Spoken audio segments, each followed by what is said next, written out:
원어민도 못 푸는 수능 영어. 정말 영어 실력을 제대로 평가하는 걸까요? 저는 영어권 국가에서 공부도 해봤고 실제로 영어로 직장 생활도 그리고 이민 생활도 해봤습니다. 그래서 한국의 수능 영어를 볼 때마다 항상 드는 생각이 하나 있습니다. 이 시험 정말로 영어를 평가하는 걸까? 안녕하세요. 교육에 진심인 아빠 언어드림입니다. 개인적인 경험에서 말하면 저는 수능 영어를 강하게 옹호하는 사람들 중에서 실제로 영어를 자연스럽게 잘하는 사람을 많이 본 적은 없습니다. 오히려 반대예요.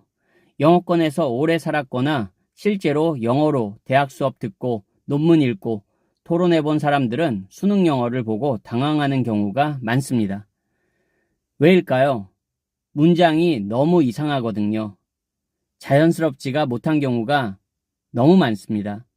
심지어 한국어 해석을 읽어도 도대체 이게 무슨 말이지 싶은 지문들이 상당히 많아요. 영어가 어려운 게 아니라 글 자체가 비정상적으로 꼬여있는 경우가 많다는 게 정말 문제입니다. 하지만 수능 영어를 옹호하는 사람들은 늘 이렇게 말합니다. 수능 영어는 단순 영어 실력을 측정하는 게 아니다. 대학에서 영어 논문을 읽을 수 있는 학업 능력을 평가하는 시험이다. 그런데 저는 이 주장에도 동의하기가 어렵습니다. 왜냐하면 실제 우리가 대학 과정에서 읽는 영어 원서 교재들이나 논문들은 수능처럼 일부러 비틀어서 쓰지 않기 때문입니다. 학문적인 글들이기에 분명히 어려운 개념은 있을 수 있어요. 하지만 문장 자체는 오히려 명확해야 합니다. 교과서나 논문은 독자를 헷갈리게 만드는 게 목적이 아니기 때문입니다. 그런데 수능 영어는 어떤가요? 핵심 내용을 이해했는지가 아니라 출제자의 함정을 얼마나 잘 피해가느냐를 테스트하는 그런 느낌입니다. 저는 특히 이런 현실이 너무 안타깝습니다. 한국 학생들은 영어를 10년 넘게 공부합니다. 그런데 막상 외국인 앞에 서면 말을 못합니다. 영어 기사 하나를 자연스럽게 읽는 것조차 힘들어하고 자기 생각을 영어로 표현하는 건 더더욱 어렵습니다. 그런데 이상하게도 수능 영어 점수는 엄청 높습니다. 이게 뭘 의미하는 걸까요? 우리가 영어를 배운 게 아니라 수능 영어라는 게임의 스킬만을 배운 건 아닐까요? 더 안타까운 건 이렇게 수능 영어만을 집중적으로 공부한 학생들은 영어 자체를 싫어하게 된다는 겁니다.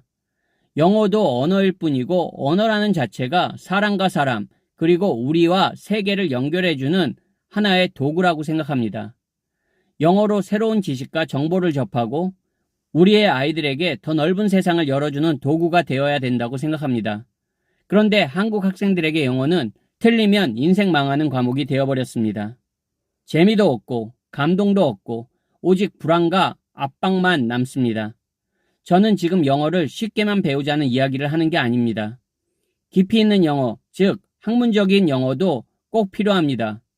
하지만 최소한 현실에서 실용적으로 사용할 수 있는 영어와 연결은 되어 있어야 하지 않을까요?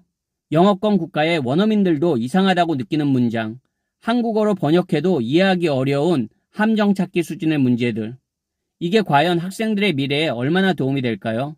하지만 수십 년 동안 수능 영어는 거의 변하지 않았습니다. 그 사이 세상은 완전히 달라졌습니다. AI가 실시간 통역을 해주고 유튜브와 인터넷에는 영어 정보가 넘쳐납니다. 그리고 이제는 문장을 단순 해석하는 능력보다 자신의 생각을 표현하는 능력이 더 중요해지는 시대입니다. 그런데 대한민국의 영어 교육은 아직도 수능 영어에 모든 포커스를 맞추고 있습니다. 저는 가끔 이런 생각을 합니다. 만약 한국 학생들이 수능 영어 문제풀이에 쏟아붓는 시간의 절반만이라도 실제 영어로 토론하고 영어로 읽고 듣고 자신의 생각을 표현하는 노력을 한다면 지금보다 훨씬 더 영어를 잘하게 되지 않을까요? 그리고 무엇보다 영어를 덜 두려워하게 되지 않을까요? 수능 영어는 분명히 국가가 많은 예산을 투자해서 많은 시간과 노력을 투자해서 만든 시험입니다. 하지만 이제는 정말 냉정하게 판단해야 할 때라고 생각합니다. 이 시험이 진짜 대한민국 학생들의 영어 실력을 키우고 있는가? 아니면 단지 한국식 시험 기술만 반복해서 훈련시키고 있는가?